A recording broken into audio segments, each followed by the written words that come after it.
I want to show you how to download Adobe Acrobat Reader DC in order to complete the time cards if you choose to download them to your computer. So what you want to do is you want to search for Adobe Acrobat Reader DC download.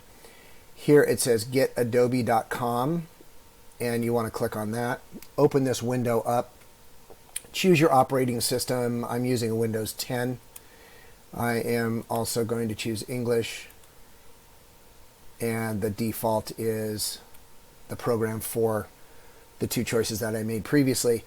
This center section, optional offers, please uncheck those. Those will just add software to a computer that you don't need. Once you click download now, go ahead and follow the instructions in order to install it on your computer.